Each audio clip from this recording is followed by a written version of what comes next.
भर्खरै मात्र ओमानबाट युएई प्रस्थान गरेको नेपाल टिम विश्व क्रिकेट लिग डिभिजन 2 का लागि अभ्यासमा व्यस्त रहेको छ। टिम नेपाल अहिले युएईमा रहेको छ। युएईमा कडा अभ्यास गर्दै आफूलाई विश्व क्रिकेट लिग डिभिजन 2 का लागि अब्बल साबित गर्नुका साथै ओमान सिरिज जस्तै 100% जित निकाल्ने लक्ष्य नेपाल टिमले बोकेको छ। युएईमा नेपाली टिमको रणनीति कुन खेलाडी नेपालको तर्फबाट नायक बन्न सक्छन् त्यो सम्बन्धी पनि सम्पूर्ण अपडेट रहनेछ।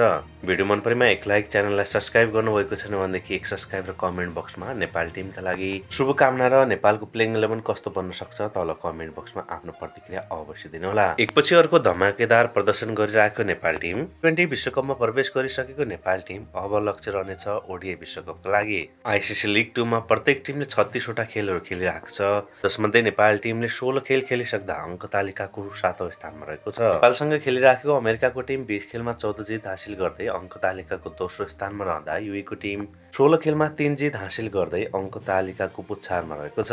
नेपाल टिमलाई अहिले अवसर रहेको छ एक स्थान सुधार गर्नको लागि। यदि यो सिरिजमा 100% जित निकालेमा अङ्क तालिकाको 6औं स्थानमा उक्लने अवसर टिम नेपाललाई रहनेछ। अब नेपाली तर्फबाट केही प्लेयर बन्न सक्ने खेलाडीको बारेमा समेत चर्चा गरौँ। सिरिज युएईमा भइरहेको छ। युएईको पिच कन्डिसन केही अप्ठ्यारो किसिमको रहेको छ। हामीले प्रिभियस खेलमा पनि युएई विरुद्धको विश्व क्रिकेट लिग डिभिजन 2 को खेलहरू हेरेका थियौँ, जहाँ ओमानको टिमले युएईलाई होम ग्राउन्डमा आएर नै पराजित गरेको थियो। युएईको ग्राउन्ड भनेको स्पिनलाई सपोर्ट गर्ने किसिमको बनेको छ, जसकारण बोलिङमा सन्दीप लामिछाने, दिपेन्द्र सिंह ऐरी, ललित राजवंशी केही हावी हुन सक्छन्। त्यसै गरेर नेपालको तर्फबाट ब्याटिङमा सर्वाधिक सफलमा युएईमा आसिफ शेख 29 को औसतले रन बनाइराखेका छन् भने रोहित पौडेल 38, भीम सार्की 39 र गजबको कुरा यो रहेको छ सन्दीप लामिछाने 40 भन्दा माथिको औसतले रन बनाइराखेका छन्। यसकारण औसत गति निकै नै कम भएका कारण नेपाल ब्याट्सम्यानहरूले संयमित भएर ब्याटिङ गर्नुपर्ने आवश्यक देखिरहेका छौँ। सुरुवातदेखि नै ओपनर ब्याट्सम्यानहरूले टिकेर खेल्नुपर्ने, मध्यक्रममा साझेदारीहरू बनाउनु पर्ने र अन्तिमतिर राम्रो रन गतिका साथ नेपाल टिमले ब्याटिङ गर्न सक्छ भने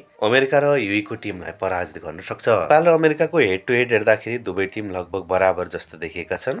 खेलिएका 6 खेल मध्ये 3 मा जित, 3 मा हार बेहोरेको नेपाल टिम यो सिरिजमा सुख सुरुवात गर्दै लिड गर्न चाहन्छ र त्यसका लागि नेपाल टिम अहिले अभ्यासरत रहेको छ। युएईमा नेपाल टिम अहिले अभ्यास गर्दै 3 दिनपछि हुने विश्व क्रिकेट लिग डिभिजन 2 को खेलको लागि नेपाल टिम अभ्यासरत रहेको छ। यो सिरिज कब्जा गर्न सक्छ भने नेपाल टिम कम्तीमा पनि एक स्थान पोइन्ट टेबलमा सुधार गर्नुका साथै विश्व क्रिकेट लिग डिभिजन 2 मा शीर्ष 4 भित्र अटाउनको लागि आफूलाई सहज गर्नेछ।